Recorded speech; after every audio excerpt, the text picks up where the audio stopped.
It is April 19th, which means it is officially that time of the year. Every basketball fan's favorite time to watch the game. NBA playoffs are finally here, with the Eastern Conference play-in tournament finally being over, with the Miami Heat and the Orlando Magic officially getting the 8th and 7th seeds respectively. Today, we are going to look at every single Eastern Conference first-round matchup, X factors for each of these matchups, and who we have winning these series. Let's get straight to it.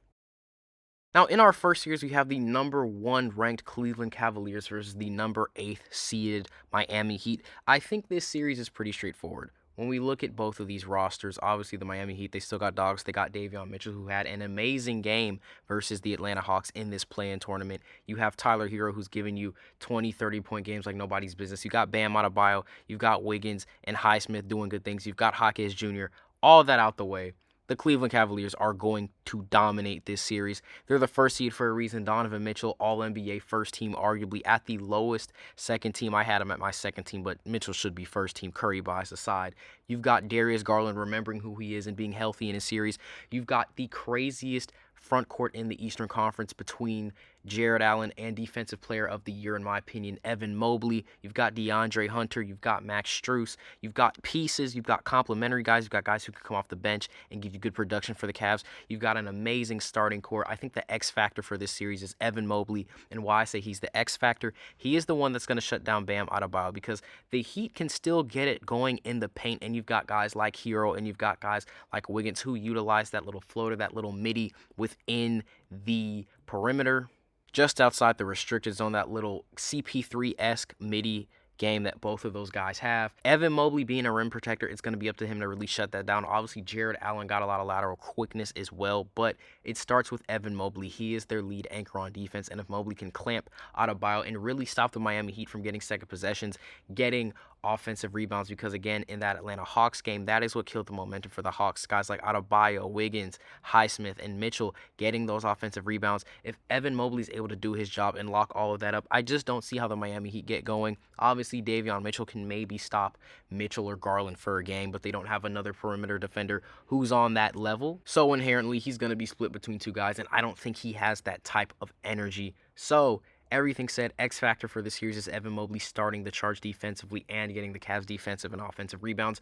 I think Mitchell and Garland are going to have a field day with Tyler Hero in that backcourt defense. I got Cavs winning in 4, maybe 5. I think the Miami Heat can maybe scrape out a game, possibly on the road, maybe even win the second game, kind of like that Denver Nuggets series they had where they tied it up 1-1. But then from there, the Nuggets were the Nuggets and reminded everybody why they were one of the best teams in the NBA in that 2023 season. I've got the Cleveland Cavaliers winning in a max of 5 games for that first round matchup.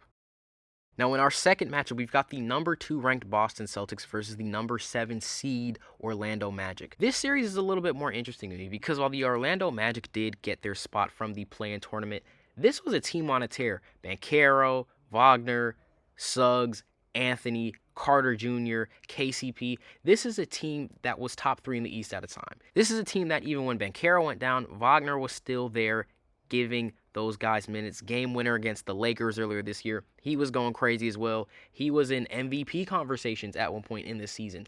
I think the Orlando Magic have the size, they have the coaching, and they have the athleticism to make things interesting for the Boston Celtics. I think overall the Celtics, while healthy, are still by far the crazier team. They're kind of like a better, more mature version of this Orlando Magic team. You've got White and you've got Holiday, who are like the older versions of Anthony and Suggs. You've got Wagner and Banchero, who are shades of Tatum, shades of Brown a little bit in terms of this dynamic forward duo. They're not there yet, though. The Magic are not there. They don't have the experience, but I do think a series like this, after losing to the Cavs in 7, an experience like this against the Boston Celtics in the playoffs at the highest level against the former champs is going to be great experience for them. I think that the Magic will get 2 games. I think that they definitely can win on the road in Boston and get a win at home, maybe even make it 2-2. But I think when Boston really locks in, I think when Boston really decides this is our series to win, they're going to do it, which is why I say the X factor for this Celtics team is Jaylen Brown. Tatum is always going to show up. That's pretty much a given. Even in the finals, when he did have a significant drop-off in his field goal percentages, Jason Tatum was still the guy leading the Celtics in assists, rebounds, points, everything. Tatum was doing it. It's up to Jaylen Brown to be the Batman to Tatum's Superman. They're a dynamic duo, and this team plays the best when both of these men are on fire. If Jaylen Brown could be taken out the game and then Porzingis is that number 2 guy, I like Porzingis as a number 2 guy, but that 1-2 punch is never going to be stronger than a 1-2-3 punch, and Porzingis was brought in there to provide that 3 punch, not shoehorn him in as the number 2 when Jaylen Brown is right there. I feel like when Jaylen Brown gets going, the offense opens up, his driving ability, defenses collapse. You've got White, you've got Holiday, Porzingis, Hauser, Tatum, Pritchard, etc. Guys that are all available on the perimeter. I think it's up to Jaylen Brown to be a good playmaker. I think if Jaylen Brown can get going in this series and also be that number 2 to Tatum's 1, this series should be pretty easy for the Boston Celtics. I know I said the Orlando Magic can take this to 6 if needed, but if a fully locked and loaded Boston Celtics team comes in and handles business, the Celtics should win this series in 5. I'm going with the Boston Celtics on this one. Now for the third matchup in our Eastern Conference playoffs, you've got the number 3 ranked New York Knicks versus the number 6 ranked Detroit Pistons. First off, salute to the Pistons, salute to JB Bickerstaff, salute to Cade Cunningham, Ivy, even though he's not playing, Duren, Stewart, Beasley, all of those guys, because to triple your win total and now be in the playoffs, Detroit basketball is finally back in the playoffs, and they are a very relevant team. They're 3-1 against the Knicks this season, and Cade averages 36 points per game against the New York Knicks. I really do think that the Pistons winning this by upset is not as controversial as people think. The Pistons got a lot of shooting.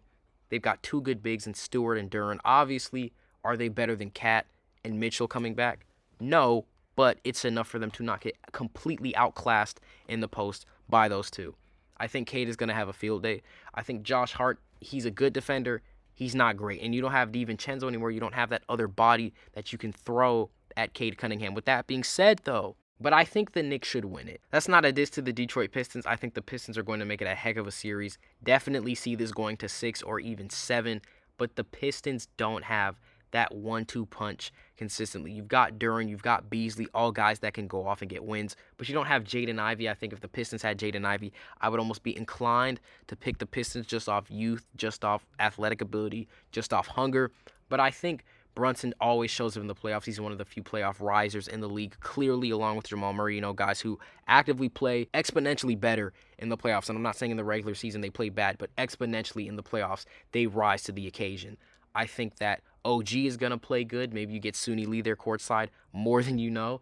Cat is going to do his thing. He's got a lot to prove. And I think the X factor for this series is going to be Karl Anthony Towns rising to the occasion, showing everybody why he is Big Bodega, showing everybody why, we would start a franchise with Kevin Durant or Karl Anthony Towns, why that was even a debate when he was getting drafted.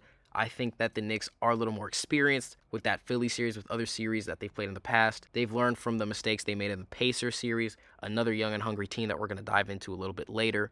I just think that the Knicks have too much. They're too big, they're too strong, they're too experienced, and as long as Tom Thibodeau doesn't completely forget how to coach, I have the New York Knicks winning in 7.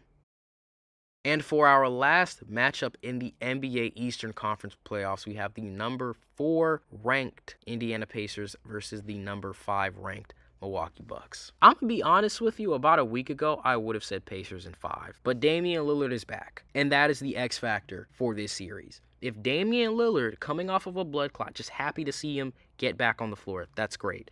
If Damian Lillard can come back in this series before Game 3 or Game 4, the Bucks are able to at least have one game in the chamber. I think Giannis is going to be able to do that. The clip Giannis is playing at, 30, 12, and 6 on the season, 35, 10, and 15 in the last 10 games, he's going to show up. I think if Damian Lillard is able to be that consistent number 2 option, give you 22 to 27 points per game, open the defense, draw doubles, have Giannis open in the paint, pick and rolls, switches, all that good stuff. Because the problem with the Bucks in the playoffs is that they had the combination of Middleton and Holiday. They never had one of those guys for an entire playoff run consistently being the number. You brought Damian Lillard in for one reason, and that is to be that number 2 option. You gave up Javon Carter, you gave up Drew Holiday, you gave up Grayson Allen, you gave up your perimeter defense, which might not be good when you have a team with Andrew Nembhard, when you have a team with Benedict Mathurin, when you have a team with Tyrese Halliburton, obviously.